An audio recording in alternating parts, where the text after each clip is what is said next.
This is the Gerry Callahan Show. Well, it is all going down in the Twin Cities. At least we think. Here's the headline from the New York Times. Breaking news. The Trump administration is launching an operation targeting Somali immigrants in Minneapolis, according to an official and newly obtained documents. According to Tom Homan, border czar, it is a multi-agency effort, including ICE, Border Patrol, DEA, ATF, FBI, DHS. They are all moving into Minnesota, which has become ground zero for immigration fraud, for welfare fraud, for theft. This is where it's all going to happen, and we can't wait. This is so long overdue. We've been telling you about this for days now. The fraud, the theft, the scams in Minnesota, largely committed by Somali scammers, is about to be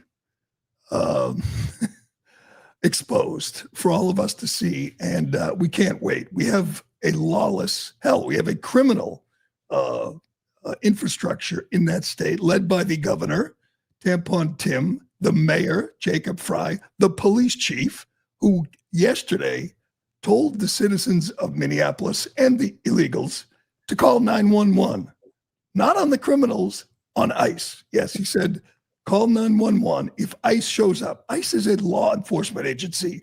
ICE is enforcing the laws that were passed by Congress. They're no different from the FBI or the DEA. They're there to enforce the law. And a police chief said, call us, call 911 if you see ICE. What are they going to do if they call 911 and the cops show up? They're going to bust ICE? This is what we voted for. This is so illuminating at this point. You have an entire city, a couple of cities, twin cities, where they are telling you that they will help you evade law enforcement. They will help you break the law. And they're telling you this in Somalian. I every time I see this, I hear these stories, I think about, our grandfathers, our great-grandfathers, our founding fathers. This is what one state has come to, a place that is run by scammers and schemers and criminals. That's what Tim Walz is. I will predict now, Tim Walz will be forced to resign, and Tim Walz will be indicted, arrested, and hopefully go to jail. That doesn't happen too often to Democrats, but it has to happen to this guy. The amount, the breadth of the fraud, of the crimes in Minnesota is breathtaking. The level of criminality, and I'm not just talking about illegal aliens. I'm talking about elected officials. I'm talking about the Attorney General, Keith Ellison, who's on audio tape telling his Somalian friends he will help thwart investigations into their crimes. We're talking about a governor who says Trump is demonizing a community. Gee, why would you demonize a community that is stealing billions from taxpayers? And it's almost like they have left. There's nothing that they won't use. There's no agency that they won't use to steal from, to enrich themselves. Let me go over some of the numbers here. It's just, it is amazing that they thought they could get away with it. Hell, they did get away with it. They have gotten away with it for years. And we're talking about, by the way, people stealing from taxpayers and sending it home to Somalia, stealing from taxpayers and sending it to Islamic terrorists in Somalia, in their home country, to which they are loyal. Here is the list. Here's just a look at some of what's been uncovered in Minneapolis. This is from Benny Johnson. 300 million stolen through feeding our future with fake meal sites and shell companies. Hundreds of millions stolen from Medicaid through fraudulent autism claims. That's 400 million. 14 million from autism therapy billed for services never provided. 7.2 million in Pit Stop 66 Medicaid fraud for non-existent health services. 500,000 from Medicaid at Minnesota's home health care for undocumented, unattended care. 15 million from private insurers via overbilled neurofeedback therapy. 5.6 million from Medicaid for undelivered substance abuse treatment at the Evergreen Recovery Center. 211,000 from ARM's mental health program for fake therapy sessions. 100 million stolen annually through housing stabilization services, SNAP eligibility security checks never performed. That's a partial list. We're talking about billions stolen from taxpayers, largely from the Somali community. That's bad. You know what's worse? That they protected them, that they covered it up, that they lied.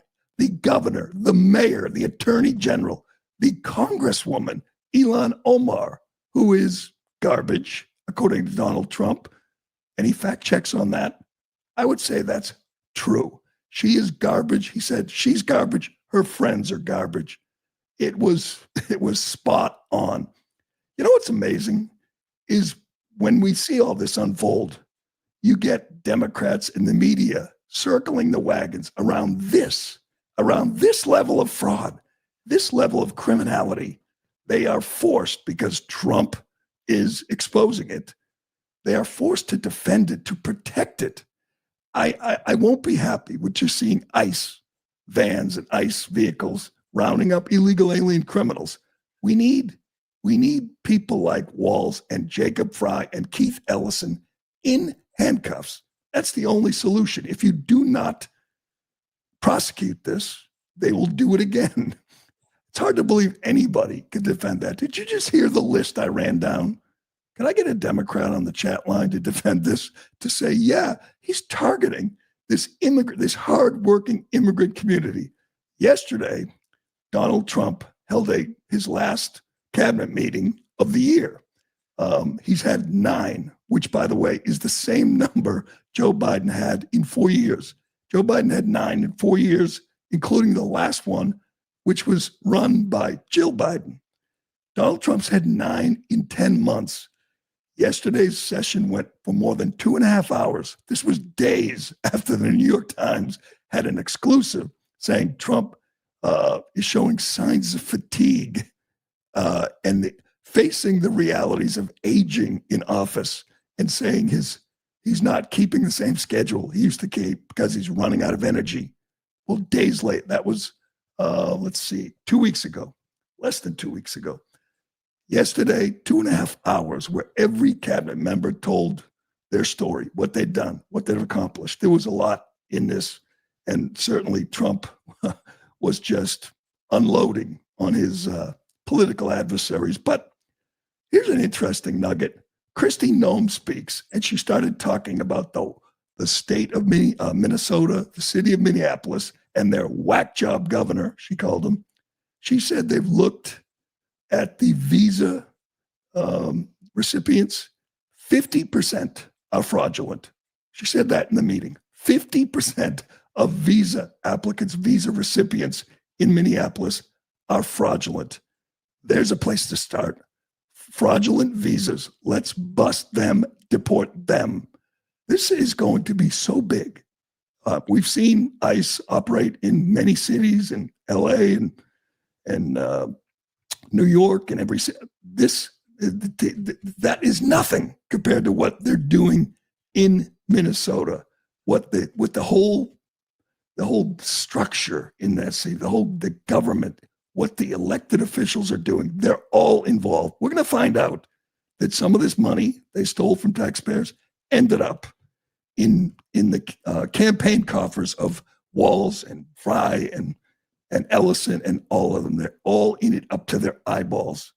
Let's get to Jacob Fry, perhaps the most pathetic elected official in America. I mean, this guy is just, he beat the Captain Phillips guy to win to win re-election. He only beat him because of clan wars in Minneapolis. One clan supported the Captain Phillips guy, and the other clan hated that guy. So they voted for Fry, and he got reelected. And he is just going to pander like we've never seen anybody pander. He again holds a press conference surrounded by Somalis. This is the mayor of a major American city, and there's a guy that fake cried at George Floyd's casket. Just an embarrassment. As I said, there are men in prison who are who dress up as women because they got a boyfriend. They have more dignity than him. There are hookers in Times Square who have more dignity, more self-respect than this pathetic worm. Here he is yesterday talking to the Somali community, and he kind of transitions from English, to our language, into their language. Watch this. That's not American. That's not what we are about. And we're going to do right by every single person in our cities. And so to our Somali community, Daman Shabka, Somalied Kunul, Minnesota, Garahan, Minneapolis, Waan Ku Janila Hai, Waan Ku Gereb Taganahan. That is incredible. Mayor of a Midwestern city speaking Somalian and essentially telling them, we got your back. The feds are coming. You're criminals. You lied on your visa applications. You're stealing from literally every agency. You're sending the money back to Somalia, but we got your back. Get ready. This is going to get insane. When Democrats in the media have to defend this, they've already begun. Give me Ben Stiller's tweet. I love this. I love the reflex from liberals to say, oh, it's racist. It's racist. You're targeting, you're demonizing these poor criminals who are robbing taxpayers blind. Here is celebrity Ben Stiller. Somalis are not garbage. Immigrants and refugees from anywhere are built like you and me. They should not be demonized. This country is built on the backs of people who come from other places. It's what our country is all about. Really? Our country, that's had 3 million views. Our country is all about people stealing billions and billions from taxpayers. And you know why they got away with it? Because every elected official, every cop, or I shouldn't say every cop, the police chief and the mayor and the governor were first, they need them, they need their votes, and they were deathly afraid of being called racist or being called Islamophobic. I think in Minneapolis right now, we see every problem facing, we see why Trump won. We see why people are so angry at a country, at a system, at a party that let 20 million illegals in and didn't just let them in. They let them in and gave them hotel rooms, gave them food, phones, Ubers, lawyers, translators. And how did they repay us? They repaid us by stealing from us and sending it home. This is disgusting, and Trump is right.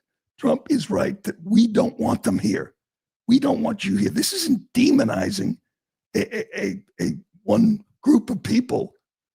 It's pointing out the utter corrupt, the insanity of a system that would do this.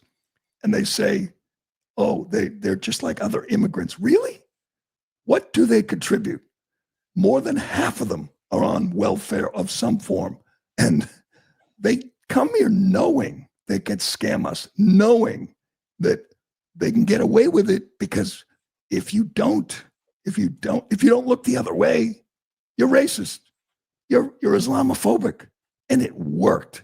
And it gave Democrats, the most reliable voting bloc they could ever have. They will support you. There's no way they won't vote for you because they know that you will facilitate the scams they're running and the money they're stealing. And I'm praying that it all comes to light and we get to see Tim Walz frog marched, Jacob Fry, Keith Ellison frog marched. These are criminals.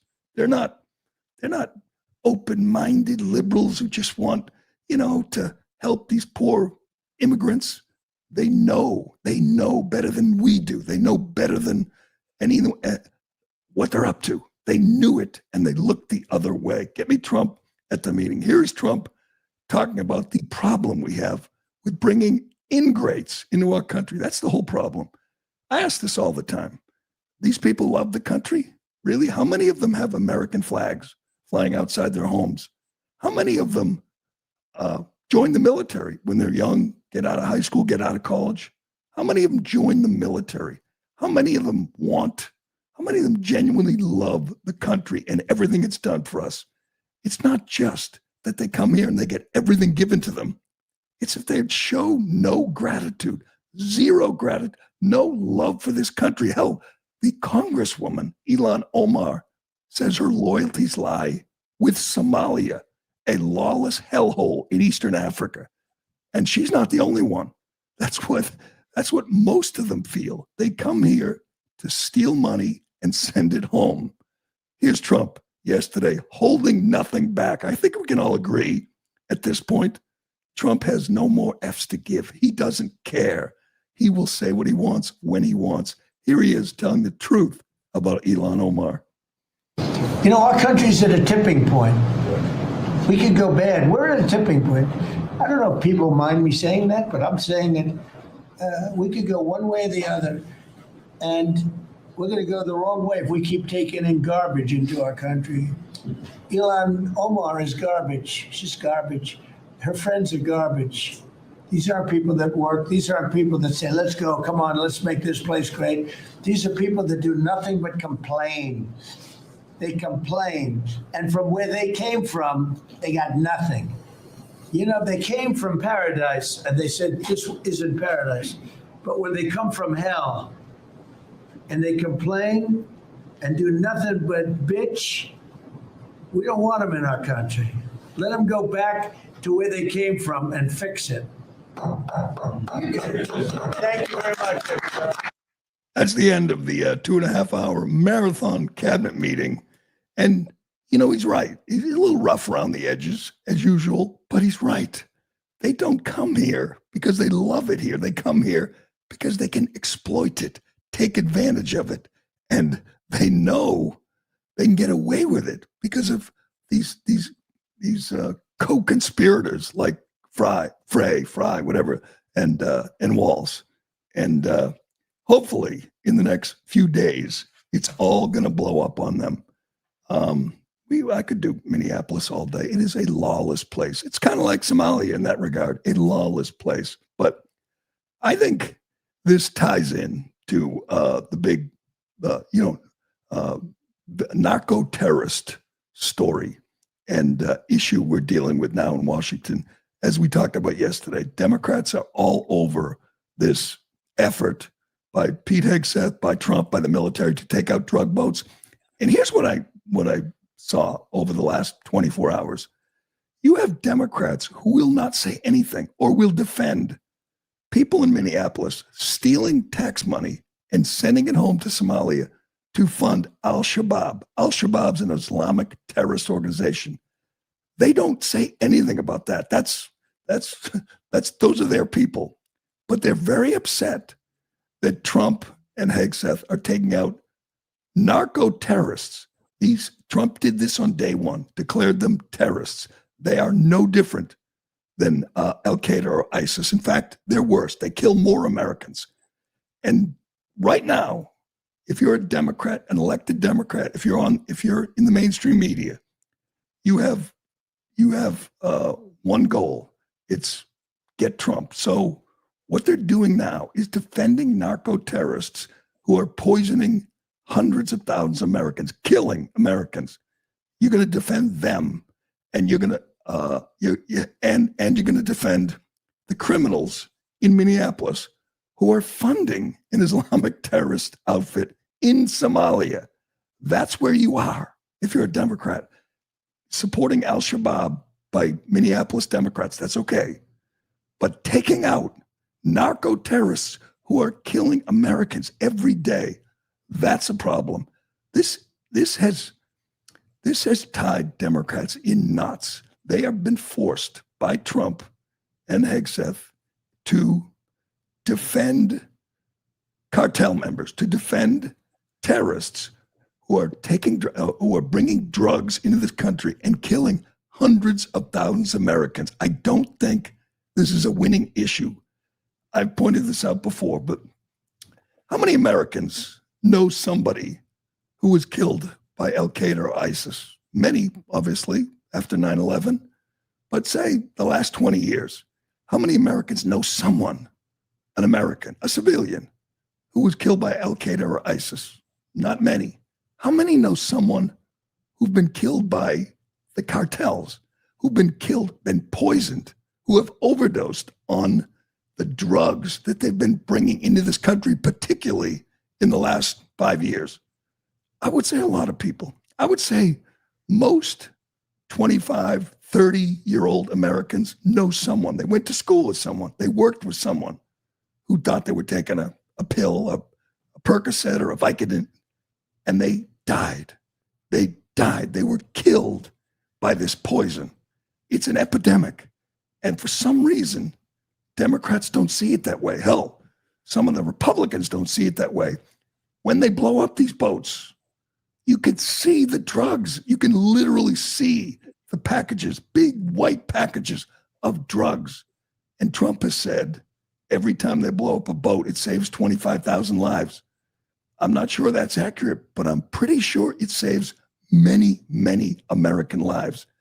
And there's never been an issue which shows the disconnect, the divide. These people who are ODing, who are dying, many of them are in, Appalachia, or they're in Mississippi or Kentucky, and people in New York, people in Rhode Island and Connecticut. They don't care. It's like Trump's doing it. It must be bad. But here's a couple of congressmen, a couple of New England congressmen who have a problem with what Trump is doing here, killing narco terrorists, blowing up boats full of drugs, which saves American lives, saves American kids, literally saves thousands of Americans, and they don't like it. We got a couple. Jack Reed, just this clown from Rhode Island. He says that these aren't terrorists. They're just people trying to make a living. That's the talking point they're running with. They're just people trying to make a living. Well, isn't that what every drug dealer is? Someone trying to make a living? These are the biggest drug dealers in the world. They are bringing in millions of dollars, many, many pounds of cocaine and fentanyl and others. And Americans are dying. And this guy doesn't give a shit. Listen to this. One of the factors that drives use in the United States is demand. And most narco traffickers are not in those boats. They pay people to do that. And usually people who are not significantly involved with narco trading, it's the way they make money. Mm-hmm. What? So they're not narco terrorists. They're just people being paid to deliver drugs from Venezuela to the United States. They're just trying to make money. So what should we do then, Congressman? We should just let them? Because they're just trying to make a living. You think that was bad? Here's Jim Hines, another Democrat, another New England fool, just an absolute embarrassment, congressman from Connecticut, explaining that there's no such thing as narco terrorists. How many people in his district have died, have OD'd? I'm going to guess a few, at least a few. He doesn't care. He says they're not terrorists. They're just, as Reed said, they're just trying to make a living. Listen to this fool. There is no such thing as a narco-terrorist. There are very, very bad narcotics people, cartels, etc., but they're desperate to make this look like it's ISIS or Al-Qaeda because that's the very thin line on which their illegal use of the United States military to take these people out resides. No such thing as narco-terrorists. They're desperate to make them, you know what? They're worse than Al-Qaeda. They're worse than ISIS because they're killing many, many more Americans. Almost 400,000 Americans died under Joe Biden because he let this stuff, this poison, into our country. Trump is stopping it, and they want Hegseth fired for killing terrorists. That's the objective. They claimed it's a lie. They claimed he said kill them all. Well, I got a question. What if he did say kill them all? He didn't, as even the New York Times pointed out. What if he did? We have done that for years in the Middle East, killed terrorists, some of them who were running, some of them who were wounded. We've killed thousands of terrorists. Obama, Biden have dropped bombs, shot missiles, and killed terrorists. That's exactly what the Trump administration is doing, killing terrorists. Another Democrat clown, Adam Smith from Washington, another place where I'm sure many, many young people have been poisoned to death by these terrorists. He doesn't care. Listen to him. Defense, and how do the rules of international waters play into whether this was a war crime? Yeah, in my opinion, no. This is not self-defense. And no matter where you do the strike, if it's not self-defense, then it's illegal. And look, I have a lot of sympathy for the general idea that when we send our service members out into combat, they got some very difficult decisions to make. When you look at what was going on in Iraq and Afghanistan, and you're stopping someone, do they have a gun? Do they have a suicide vest? Are they a threat? When you're in the middle of an insurgency with roadside bombs and car bombs and all of that, even in the aftermath of the Afghanistan pullout, when we had that suicide bomber kill 13 service members and hundreds of people in Kabul, and we did that strike against a car that we thought was a threat that turned out not to be a threat, I have some sympathy for that. But people on a boat in the middle of the Caribbean carrying cocaine are not a direct threat to the lives of our service members or Americans. Wow. He has some sympathy for the people who ordered the strike. That'd be Joe Biden, Mark Milley, on a family of 7 children, just killed them. And no one paid a price. No one got demoted. No one got fired. He has sympathy for that. But for killing drug dealers, drug traffickers who are killing Americans, oh no, that's a war crime. Oh, it's bipartisan. Here's Rand Paul. Rand Paul who hates this and Rand Paul who hates Trump. But here's an actual tweet from Senator Rand Paul. Coast Guard records show that prior to the reign of the blow them all to smithereens, 21% of boats stopped off the coast of Venezuela possessed no drugs. Yes, that's the criticism that Senator Rand Paul has, that 80% of boats stopped have drugs. And he thinks that's an argument against blowing them up, that 20% of the boats had no drugs. Well, here's what I want you to do, Senator. Watch the video. You can literally see the drugs, and they know what they're doing. They know everything about these boats. They have 4 engines on the back. They're out there in the middle of the night with no fishing gear. They are bringing drugs to this country to kill Americans, and we're killing them first. And it's a great thing. And I hope Democrats double down on this, because this is a winning issue for Donald Trump. Well, speaking of winning, we won in Nashville. Yes, the screaming cat lady lost. And here's what they're going to tell you. This was a wake-up call because it was so close. Well, it wasn't that close. We'll get to that. And once again, we got to do an update on Candace Owen. Every time we say she's lost her mind, she takes it another step. She is completely off the rails. She's making money. She's moving up the charts, but she is absolutely lost it. We'll get to that and more, but first. Excuse me. All right, folks, some breaking news right off the top. Beam's cyber sale is now open for early access to my listeners, and it's their best offer of the year, but for only 48 hours. Right now, my listeners get up to 50% off with code word Jerry. You can grab Dream for just $32.50. That breaks down to just $1.08 per night for the best sleep of your life. Go to shopbeam.com/Jerry. Use code word Jerry and don't miss out. This is the lowest price Dream has ever been sold anywhere, and it will likely sell out quickly. Dream is packed with ingredients your body actually needs to sleep. Reishi, magnesium, L-theanine, and yes, even melatonin, but dosed intelligently, not like the drugstore garbage that knocks you out and leaves you groggy. Here's what happens. You fall asleep fast, you stay asleep, and you wake up sharp, focused, and ready to face the day. And that's never been more important. I look at it this way. At the end of the night, it's like having a little chocolate milk at the end of every night. Go to shopbeam.com/Jerry. Use code word Jerry and get up to 50% off during Beam's cyber sale. You can grab Dream for just $32.50, but here's the catch. Dream is only available at this price until it sells out. So seriously, think about it. How much would you pay for a truly great night's sleep? With Beam's cyber price, it's just $1.08 per night. Go to shopbeam.com/Jerry and try Beam today. All right, we won, thank God. The crazy cat lady who hates Nashville, who hates the police, who hates motherhood, who hates America. She lost. Afton Bain went down in defeat, and it wasn't close.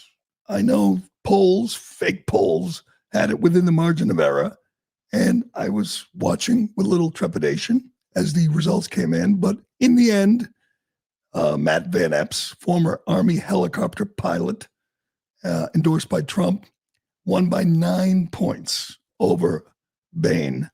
And this 36-year-old, awful, affluent white lady lost big. Want to hear an amazing number? The big issue, or the big problem she had was she was on audio tape saying she hates Nashville, hates everything about Nashville, hates country music, hates the pedal taverns, hates bachelorette parties. By the way, you know what the real problem? She hates happy women.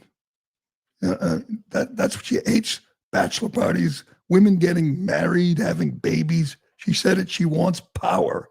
She doesn't want children. She wants power. She's on tape saying these awful things. But the city of Nashville, the place she hates, voted for her 78-21. She won Nashville City in a landslide, but she lost the district, which includes surrounding suburbs, big. She lost 50, again, by 9 points. And she reminded us after it was over just how awful she was. She made a speech surrounded. Look who she's got, like some Muslim woman with a headdress and all these people around her who are just crazy extremists. And lots of people are going to tell you today that it was a wake-up call for Republicans. And I do have real concerns about the midterms. There's real energy in the Democrat Party. But here's the problem they have. The energy is with the wackos. The energy is with the extremists, the socialists, the people who hate this country, who hate everything about it. These are far left lunatics. We see it in New York City, where they elected a communist, and we see it around the country in Seattle. The energy, the people who are going to be fighting for the nomination to run next year are radicals. I don't think it's a good thing that she's now a star in their party. That's not a good thing when you have someone this radical who supported burning down police stations. That was the candidate for Democrats in this special election. A woman who didn't just talk about defunding the police. She talked about abolishing the police. Next year, to the midterms, people will be more locked in. It was only as close as it was because it wasn't a big, Republicans don't generally show up at special elections. They don't focus. They're busy. They're working. They're with their families. Democrats, they mobilize for any election. So I'm not sure it's a great sign for Democrats that their party's been hijacked by a whole bunch of AOCs and Zoran Mamdamis. We'll see how that plays in the general election, but this woman went down in defeat, and again, not even close. I know Trump won by 22. Matt Van Epps won by 9, but Trump wasn't on the ballot. It wasn't a regular election, so it was going to be closer than it was with Trump on the ballot or with Mark Green on the ballot in a regular election. And here she is after she went down in defeat, screaming and reminding us just how awful she is. Go ahead. But this isn't the end of our story. It's not even close. Because what we have built here in this district, this grassroots movement, is part of something bigger that is happening across the South and is happening across this country. Because we are tired of people outside of this state telling us that the South is backwards, that it's hopeless, and it's destined to be ruled by the same powerful people again and again. The South is not silent because the South has something to say. At Tennessee, we are leading the way. We have inspired an entire country. They are with us tonight, and they are so proud. They are so proud of what we were able to do. What were you able to do, lady? Come within, single digits. Congratulations. And your speeches, we're tired of people saying the South is backwards. That's exactly what you said. You said it over and over again. You hate the city of Nashville. You hate country music. You were the worst candidate I have ever seen. And you know what she said? She's going to do it again. She's going to run again in less than a year. She can run again and try to defeat the man who just beat her by 9 points. So good luck there. I think she's safe in Nashville. Nashville's like many blue cities. It's lost its mind. It loves the radicals. It wants socialists. So she can keep her seat in the state house. But I don't think she has a chance of beating Van Epps again next year. Not going to happen. All right. Let's get to, I want to do this story. Before we get to crazy Candace Owen, an update. We got an update on Candace Owen. Here's a story that kind of slipped through the cracks because it was over Thanksgiving. And it was, the big story was the Muslim terrorist who shot 2 National Guardsmen, killing one. The other, Andrew Wolf, is hanging on, we believe. Trump gave an update, said he's doing well, and his mother is convinced he's going to survive. We'll see. We're praying. We're hoping. But a Muslim fanatic, a Muslim terrorist, drove across the country and shot 2 National Guardsmen, and that was the big story. And it opened up the debate again on how insanely tolerant we are in this country and how people like this got to get out. But this was posted by the DHS, Department of Homeland Security, over the weekend. And I had to read it twice. This is happening in New York City. Now, it's going to continue to happen because they just elected a communist, a radical who doesn't believe in prisons and doesn't believe in enforcing the law. So it's going to get worse. But check this out. The ICE Director Todd Lyons sent a letter to New York Attorney General Letitia James calling on her to put the safety of Americans first and honor ICE arrest detainers after more than 7,000 criminal illegal aliens in the state's custody, including murderers, sexual predators, and those convicted of weapons offenses, were released. This happened over the weekend, or this was announced, these numbers over the weekend. This is what's happened this year in New York City. Illegal aliens, here's the offenses: 29 homicides, 2,500 assaults, 207 sexual predatory offenses, 200 burglaries, 300 robberies, 392 dangerous drug offenses, and 300 weapons offenses. The people who committed those crimes, a total of 6,947 of them, were released in New York because they don't want to turn them over for deportation. That's the policy in New York. This is worse. There are now 7,113 illegal aliens in the custody of New York. They all have active detainers. So ICE has issued a detainer to take these people, the illegal alien criminals, into custody and deport them. And New York will not cooperate. All they have to do is hand them over. Instead, they release them, which forces ICE to go into New York and find them, endangering the public and endangering illegal aliens who have committed no violent crimes. So when they get snapped up, the other illegal aliens, the collateral damage, when they get grabbed, Democrats will scream and say, that person, they didn't commit any violent crimes. All they did was come here to work.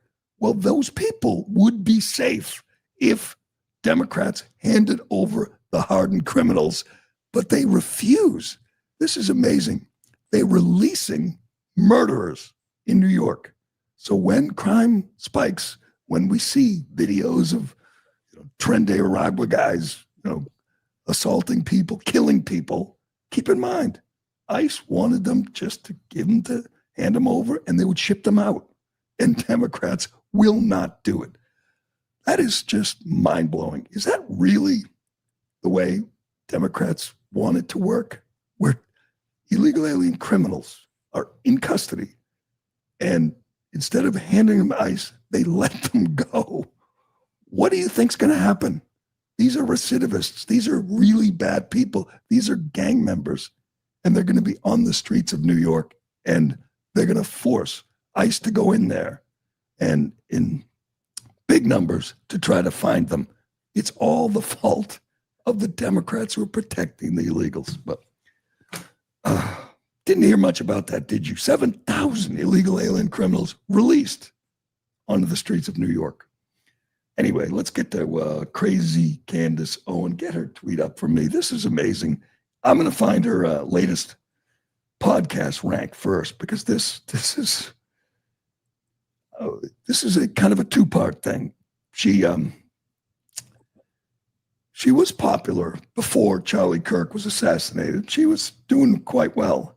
She's doing much, much, much better since she went completely insane and started daily talking about these, let's see, 1, 2, 3, 4, of all podcasts, she's number 17. Let me get to the news podcasts.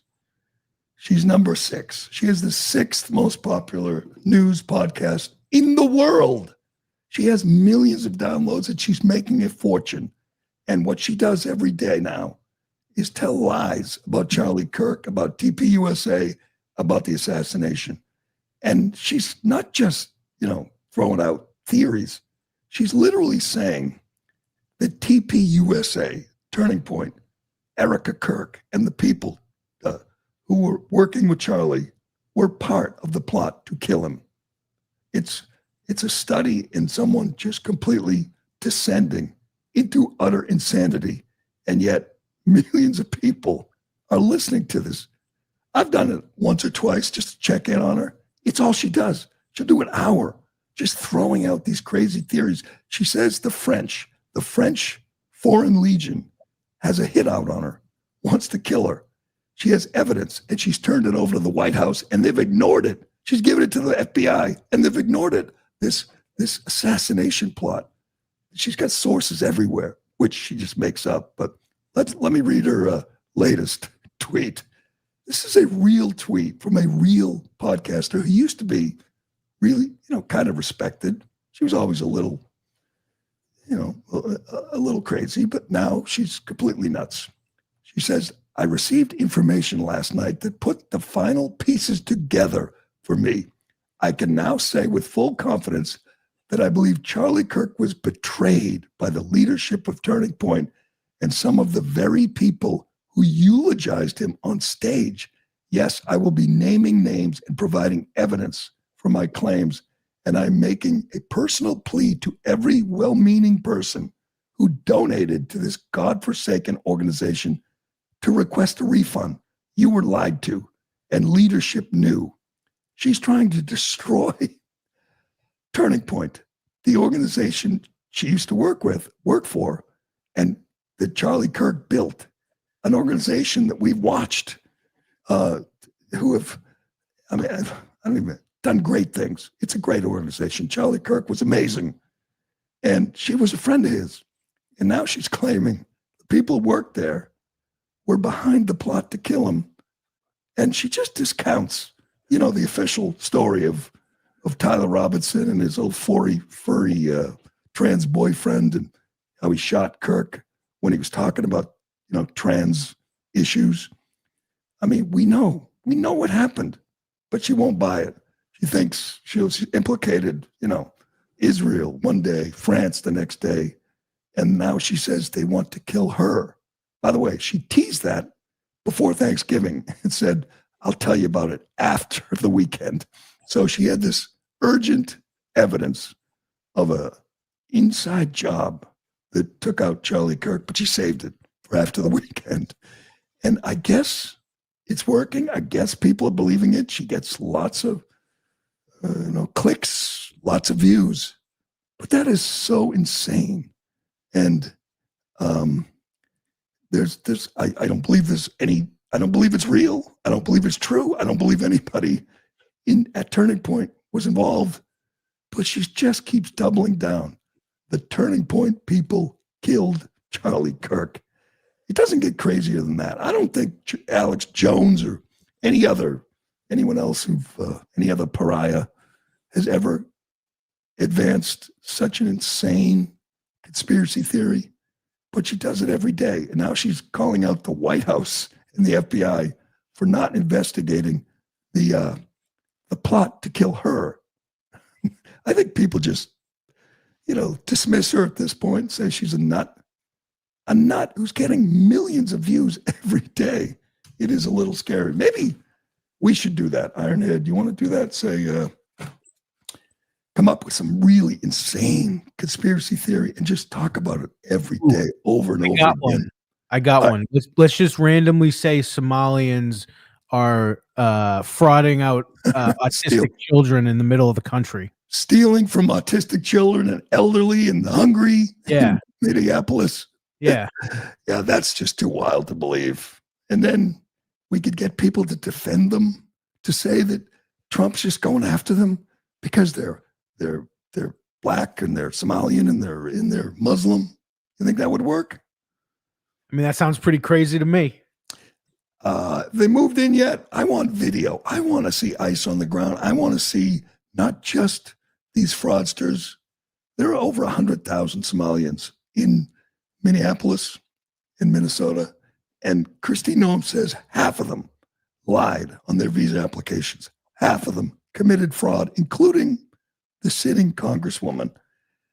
I'm telling you, when I listened to Trump yesterday, he sounded like a guy who's not going to be concerned with the blowback, with the perception. It sounded like a man who's ready to do what we have to do there and arrest these people and kick them the hell out and save this state.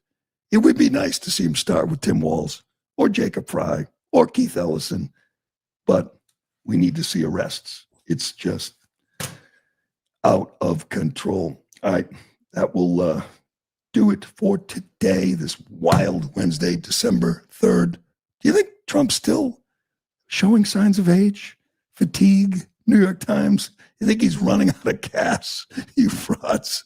He was talking about that yesterday too, he said, you know what, someday it's going to happen. Someday I'm going to be showing signs of age, but not yet.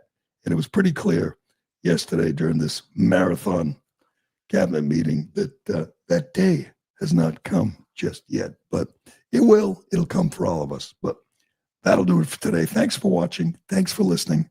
I'm Gerry Callahan. This is The Callahan Show, and we'll do it again tomorrow. You know, our country's at a tipping point. We could go bad. We're at a tipping point. I don't know if people mind me saying that, but I'm saying that we could go one way or the other, and we're going to go the wrong way if we keep taking in garbage into our country. Ilhan Omar is garbage. She's garbage. Her friends are garbage.